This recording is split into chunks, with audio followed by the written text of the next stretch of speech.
Hey everybody, welcome back to the Jay's Fifth Down Football Podcast. I'm your host, Jaden, here today with Nick Winkler, and it's the first episode of 2023. Nick, we have made it another year, and another weekend gone by in the NFL as we head upon Week 18, final game of the season, man. Can you believe we made it this far? I mean, it's like just yesterday it just started, you know? Yeah, it happens every year, right? Where we're like, I can't wait for football. And then it starts and you're like, oh, we got 18, 19 weeks, 2021, like when you include the playoffs. And then you're like, and then all of a sudden it's over. Like, it just happens so fast because we love it so much, I think. Yes. So, I mean, the blink of an eye went by so fast. And so, yeah, speaking of that, we had a lot of games over the weekend that are pretty good, very important as far as seeding for the playoffs. And a lot of teams already have been eliminated. But what I wanted to get your opinion on, man, was the thriller between San Francisco and the Las Vegas Raiders. A game that was pretty close, that the 49ers were able to pull out the win. So what are your whole recap thoughts on this game and how San Fran was able to pull out that win? Yeah, I mean, it showed a lot of resiliency on the 49ers defense, right? It's been a while since they've been tested like that, since probably the Kansas City game. I mean, the Raiders knew what to do. They had a good plan coming in with Stidham, and he looked great. I mean, that looks like he could be the future there in Las Vegas. And they pushed and pushed and pushed, and the Niners bent, and never broke, right? They always kept it within 2 scores. The 10 points was that margin that the Raiders can't hold a lead on. So as soon as they got to that, it's like, oh, they'll be fine. The Niners will come back. And Nick Bosa did what Nick Bosa does, 10 more pressures. He pushed the lineman right into Stidham there at the end to get that pick. Like, if he doesn't get some MVP consideration, then it's a flawed system, and they should just call it the Quarterback of the Year award, right? I mean, this guy, every single game he's in, he's making a difference. He is causing the offense to have to account for him. Where is he? Where's 97? Where's he at? That's the guy they need to focus on. Eric Armstead, too, looking great on that defensive line, stopping the run. I mean, Charvarius Ward had another great game. Fred Warner did what Fred Warner does. The Dre Greenlaw injury worries me a little bit. I know he came back into the game, but you just worry that maybe he's hurt a little bit more than he was. Same with Aaron Banks on the offensive line. So a couple of, little things that could turn into big things, and hopefully they don't for the 49ers. They might be getting Debo back this weekend, too. So It was a great game. It was a lot of fun to watch. I mean, more nervous than I wanted to feel in a game, when you're going up against the quarterback making his first ever start. But, I mean, Devontae Adams has shown again why he's one of the top 2 or 3 receivers in the NFL. And Josh Jacobs got the most rushing yards against the 49ers defense all year, too. I mean, it was still a small number.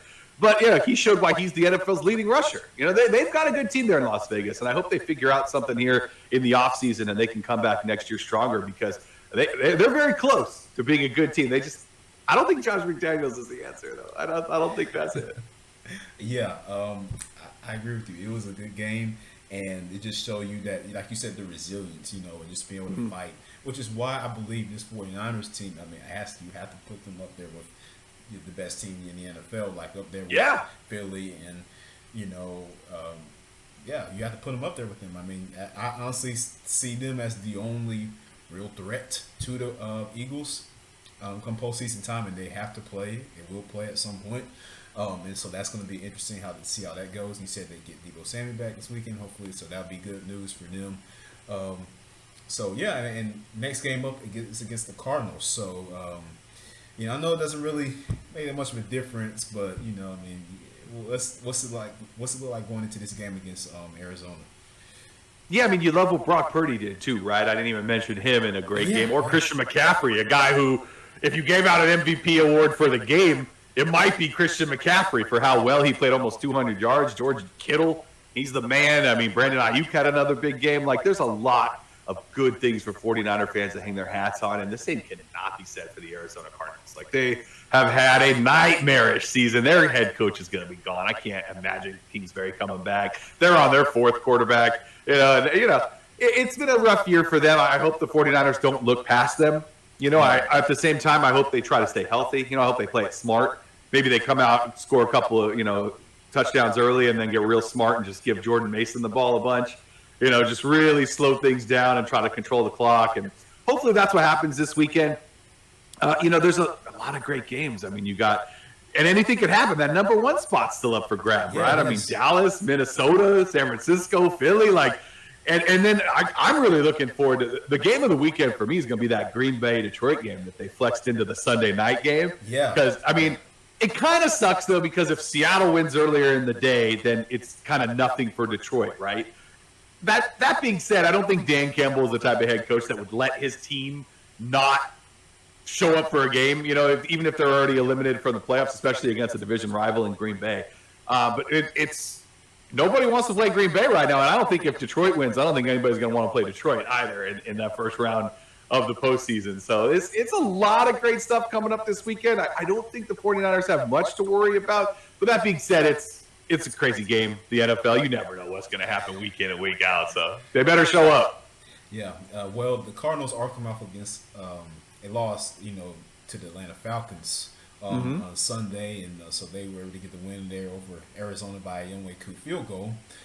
So the Cardinals are coming off of a loss. Like I said, their quarterbacks have just been rotating through those and injuries, and the team they're just going through a lot right now. So you have to wonder, man, does Cliff Kingsbury come back next year? I can't imagine, right? I mean, the only thing I think that helps Kingsbury is the fact that Kyler Murray got hurt, and you don't know exactly when he's going to be back, right? He probably won't be back for training camp. He probably will miss the beginning of the season. And how do you go and be like, hey, we need a new head coach to come in, and you're going to have to start with a backup quarterback when you come in and start a whole new system when your starting quarterback's not going to be able to be on the field and learning this system. So that, to me, might be the one reason that Kingsbury will return next season. But if he does, he's going to be on such thin ice. I mean, it's going to be, show up, better win even with a backup quarterback and really, show us why we hired you in the first place. You've started strong a couple times and you just can't finish, and is he that guy? Is that going to be his MO for the rest of his career? Will he get another head coaching shot if he does get fired in Arizona? Like, I don't know. It's hard for me to imagine Kingsbury coming back except for that one scenario where they're like, okay, he's linked to Kyler Murray, and we just signed Kyler Murray to a huge deal. So maybe that's, the one thing that'll bring him back. But what do you think? You think he'll be back? I don't believe he will. But then again, like you mentioned, Kyler Murray got hurt.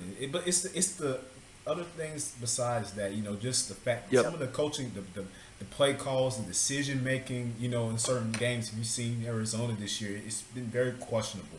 And I know they're not as heavily talented as some other rosters in the NFL, but they still got decent talent enough to, play out competent offensive gameplay, and it just hasn't in the defense too. But it just hasn't been there, and so I've just been questioning some of his decisions. I know he's the main play caller on offense, and it just.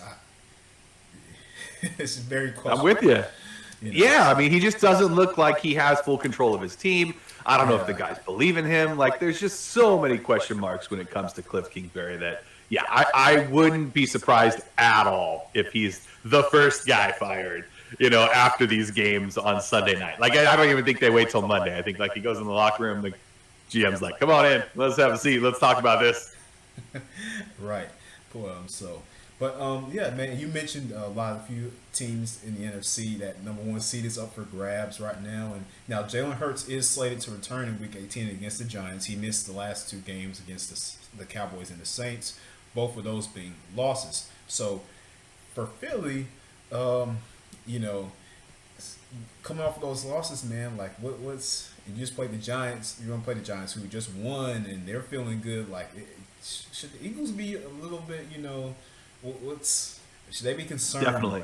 Right now? Yeah, I would be if I was an Eagles fan or part of the Eagles organization, because they just keep getting more injuries, right? Like every week it seems like another guy's going down.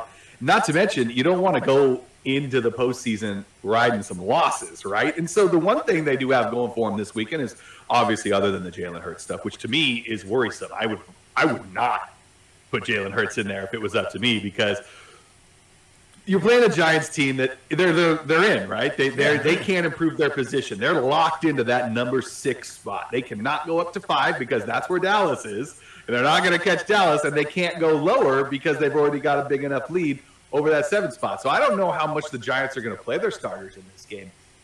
So you might be able to go out and beat this team with Gardner Minshew. That being said, you haven't been, you just lost with Gardner Minshew. So I don't know. I just think that with the Jalen Hurts stuff, like you got to be very careful when it comes to a shoulder injury. And you bring him back in this game.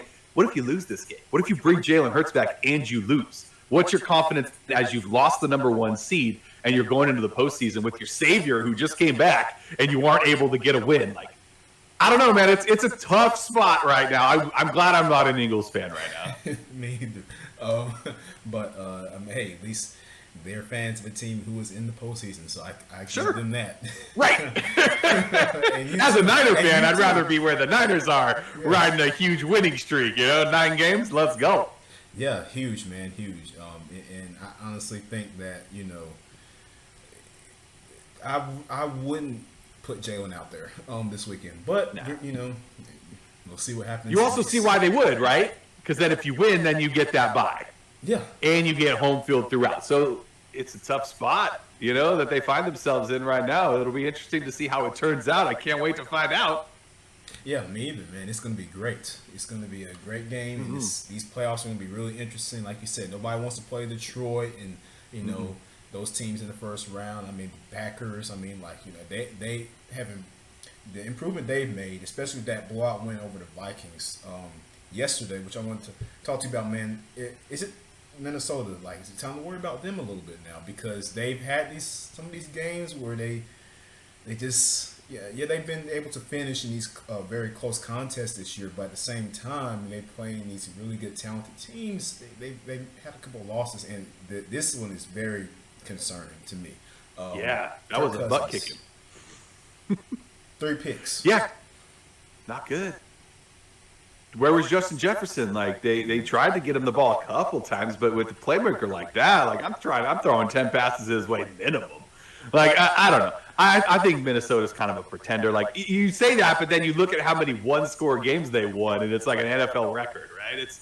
It's just so crazy what they're doing right now in Minnesota. And yeah, okay, you can chalk up the loss this weekend to a hot Green Bay squad, division rival. Minnesota didn't have a whole lot to play for. I mean, they were going for the number 1 seed. If they had won, like they'd be tied with Philly right now. So the fact that they didn't show up, they looked horrible, really makes you question how good the Vikings really are. And to me, I'm sitting here, I'm saying, oh, nobody wants to play the Lions. I think people want to play the Vikings in the first round of the playoffs. I think, like, if you could pick one team that you want to go up against, I think it might be the Minnesota Vikings.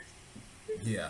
I mean, like you said, the Packers just ran through them, 164 yards rushing total. I mean, it's just, the defense, man, I don't know. I mean, they play good against the pass, but I just don't know, man. They get gashed a lot. Yeah. It keeps happening, and they like the game with the biggest comeback in NFL history. Like they just didn't show up for a full half of football. And then the second half, they're like, all right, I guess we'll try to make a comeback here. You can't do that in the postseason. Like that doesn't happen. You better show up for 4 quarters or your team's going to get their butts kicked out and they're going to be going home. Yeah, that's it, man. That's a playoff. So that's why, it just looking into the postseason, man, this worries me for the Vikings' sake because you don't know which team is really going to show up. I mean, they're a talented team. They got great playmakers, Justin Jefferson, obviously, Adam Thielen, T.J. Hawkinson now. And Kirk Cousins is still a serviceable quarterback, but at the same time, which Kirk is going to show up? Is he going to come out and have 300 yards and 5 touchdowns and turnover-free game, or is he going to come out and throw for 250 and 3 picks? So that's that's a thing. Which Minnesota team is going to show up in the playoffs, and that's what I'll be concerned about if I was a Vikings fan. Yeah, luckily for them, they've got that 1 p.m. Eastern start time, right? That's kind of when Kirk shines. He doesn't like the 4:35s or the prime times. Like, he just doesn't show up for those. So this is good news for Vikings fan. I think they're going to get a win this weekend. Yeah, I think so too. And hopefully they can bounce back and get a win there. But, I mean, overall, man, this is going to shape up to be a very interesting playoffs. I think maybe even better than last year's, which is good. Really good. Yeah. Looking forward to it. Yeah. Speaking of, man, got Monday Night Football, the Bengals and the Bills. Huge game in the AFC. We mentioned the NFC side. So move on to this AFC. How big is this game for both of these teams in the AFC today? I think it's huge. I mean, this is a huge step towards home field advantage too, right? I mean, if either one of these teams win it, they have a very good chance of locking up that number 1 seed. So it's going to be a good game. I mean, you talk about we're going into the postseason. Like, this feels like the first postseason game of the year, doesn't it? It does. Yeah, I mean, the ratings on tonight's game should be huge because you're talking about this late in the season. This is what the most combined wins ever, I believe, by a team playing this late in the regular season. Like, this is going to be great. Josh Allen, Joe Burrow, woo! Two of the best young quarterbacks in football. I'm excited. Yeah, me too, man. It's gonna be great. And the Bengals they have gotten better since the start of the season. I mean, since that, I believe it was week 2 against the Cowboys, they just looked not there. And since then, man, they've just made strides. They've gotten better, gotten healthier. And they look better, especially in that win against the Buccaneers a couple of weeks ago. I mean, the way they came back and fought and they won that game. So I mean, is Cincinnati, man? Do you see them going pretty far in the playoffs, possibly? Maybe a Super Bowl reappearance? I don't know. A second straight Super Bowl? It's possible, right? I mean, Joe Burrow, all he does is win football games. Like, he did it in college, and now he's doing it in the pros. He's got great wide receivers around him. He's got a nice stable of running backs behind him. P. Ryan would probably be starting on a lot of NFL teams right now. I mean, he's looked great every chance he's gotten when Mixon's been out. So I like what they're doing in Cincinnati on offense, and their defense is always, good enough, right? They're not the best this year, but let's see how they fare tonight against, in my opinion, the best quarterback in the NFL. Like, if I could pick one guy right now to have other than Brock Purdy, it would be Josh Allen. The guy's fantastic. He's fun to watch. He's huge. He's tough. He's got a strong arm. And he's faster than most quarterbacks in the league. So it's going to be a lot of fun. But on the flip side, Buffalo was my preseason pick to go to the Super Bowl. So again, we might see this game tonight, and then 3 weeks from now we might see it again in the playoffs. Like, these teams are that good where I bet no matter who wins or loses this game, I don't think it's going to affect them going into the postseason. Like, I think that they both believe they're good teams. I think it's going to be a great game tonight, probably a one-score game, maybe on the last second. Might be another field goal in the cold to win a game. That kind of thing. That's what I see happening tonight. I don't think a blowout would happen unless there's like again, it's football. It's an oblong ball. It can bounce weird ways. You could get 3 turnovers really quickly on one side or the other, and then all of a sudden you got a runaway game. But I don't see that happening. I hope it doesn't happen because I want to watch some good football tonight. I think we have that in store for us. Yes, me too, man. Prime time football hasn't treated us the best this season for some odd reason, but hopefully this will be a change of pace.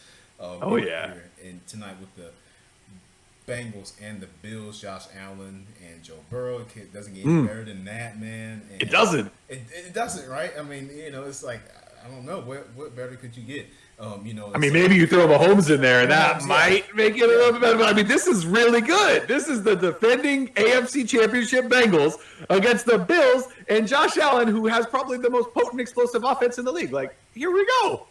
Sign me up. I'll take this every week. Let's go. I know, right? Every week.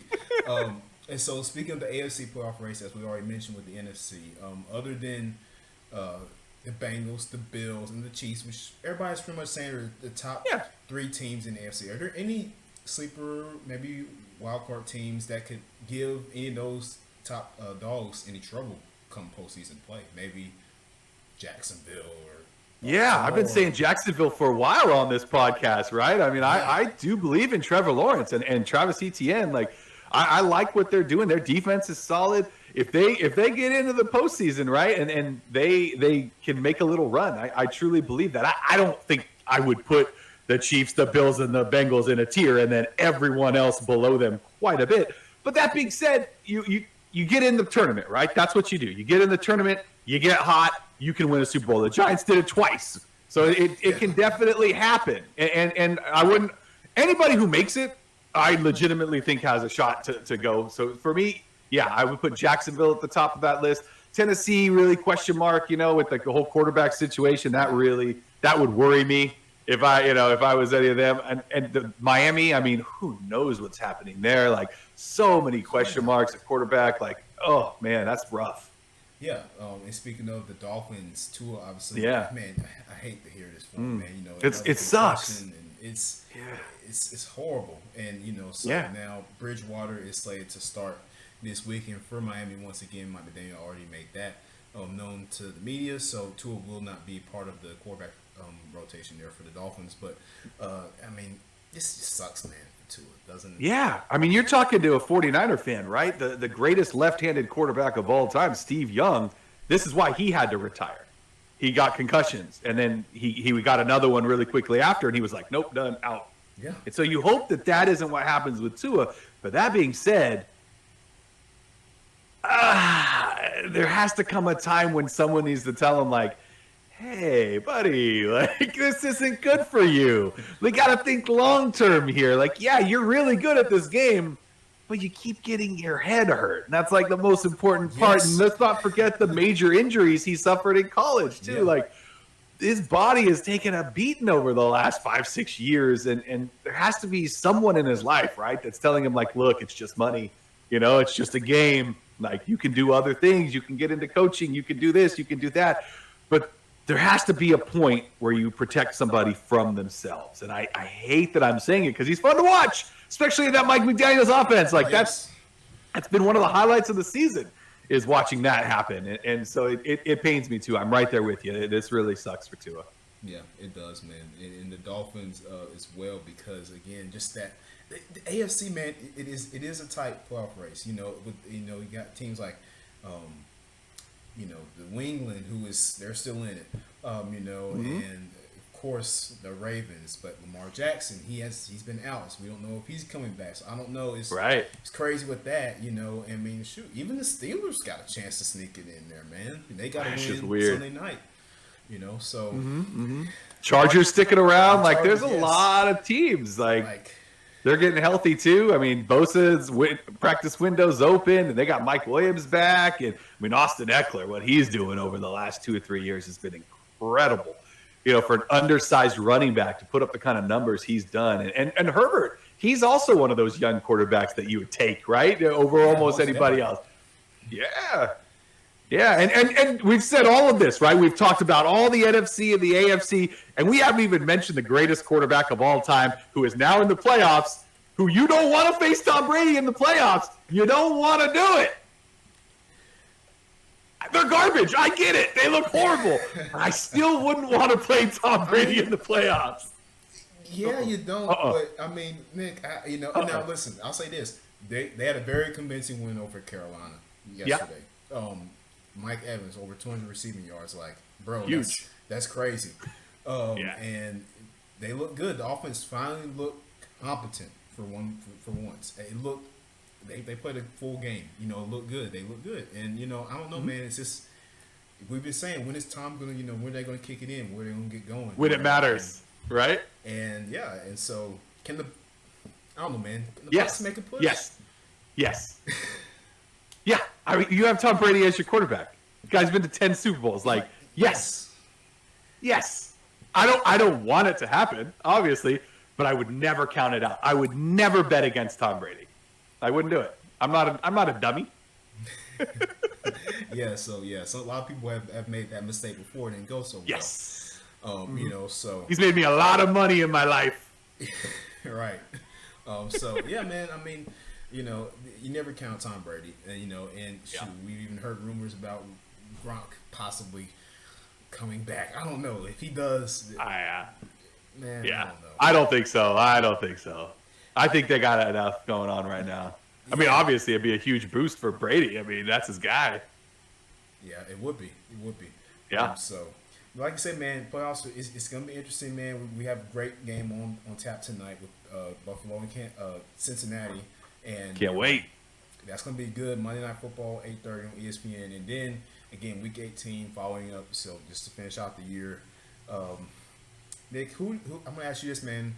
Who would you say to this point in the season, because we've got one game left, so is your coach of the year for the NFL? No, it's got to be Kyle Shanahan. Come on, they're 3-4, no and everybody was questioning them, right? 3-4, they go out, they make a move, they win right before their bye, they get another win, they go get Christian McCaffrey, and it's like they've won 9 straight. Come on, Debo's been missed a chunk of that too. The way that defense has gone away. I mean, the injuries and how they've overcome everything. Yeah, man. For me, it's Kyle Shanahan. I don't even think it's close. Yeah. I like to go with Kyle Shanahan too. I mean, I know I'm biased, but well, maybe that was your unbiased answer. I don't know. No, biased, right? Yeah, a little bit. Okay, all right. It's your honest. Yeah. I mean, I think I honestly do think that Kyle Shanahan, yeah, he's been amazing what he's done for San Francisco, even just throughout his tenure. He's gotten a lot of criticism the last couple of years for some reason. But just what he's done this year. I mean, even with Brock Purdy starting, and just right. And get the Christian McCaffrey trade, the huge move to get him and what that's done for the offense. So yeah, he's been amazing this year.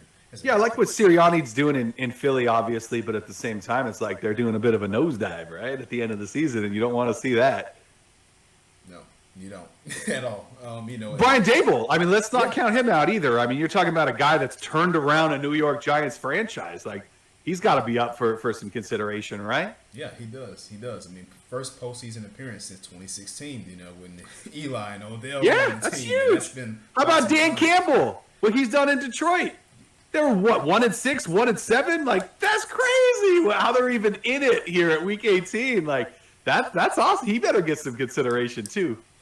Yeah, it's going to be a tight race. I'm interested to see who gets that award when they announce at the NFL Honors before Super Bowl. I'm really interested to see who gets that award for Coach of the Year. You got a lot of guys. Doug Peterson, Jacksonville. Well, let's go. There's a lot of guys out there worthy. Yes, except for Nathaniel Hackett, who did get fired from Denver. So our last little tidbit here of the podcast, Nick, just real quick, just what are your thoughts on that, man? On the firing, and was it a little bit too early, or I think it was too late.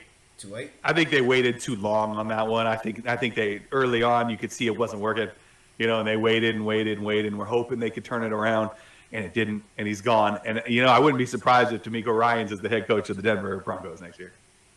Yeah, that would be pretty nice. He's going to get a lot of consideration for many head coach openings. Every head coaching job should consider it to be great.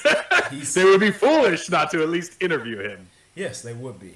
So man, it's just been a dumpster fire for the Broncos this year. And I hated the form for the fans. Because they're some of the most loyal fans ever, and Russell Wilson just it just hasn't worked. And you're tied to him for next couple of years, a lot of money, big contracts. So it's to me, it's very imperative that whoever Denver hires as their next head coaches, they've got to get this going. They've got to fix it. The offense has got to work because you have to.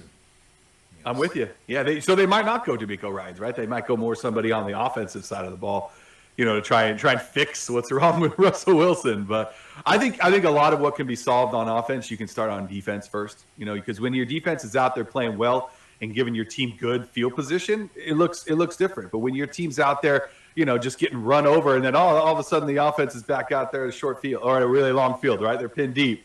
It's like it's really a different game. Defenses can shift how the offense plays. I fully believe that you got to build defense first, which is what the 49ers did. They built the defensive line and out. And it's here we are, 6 years into this Kyle Shanahan, Mike Lynch regime. And I love what they've done, and they've got depth at every position. And so other teams, I think, are taking note of that. And that would be a good place for Denver to start. Yeah, I think so, too. Yeah, man. So, Nick, we appreciate you always coming on the podcast here. And thank you for your input. And, good luck to your 49ers here as we head into Week 18 and in the postseason. Hope to see them go far. I think they will. And, man, I thank you for coming on. Yeah, my pleasure, Jay. Enjoy the game tonight. Enjoy Week 18 and the postseason. I mean, come on, that's gonna be crazy. It's gonna be crazy, man. I can't wait. All right, Nick. Thank you. All right, we'll see you. All right.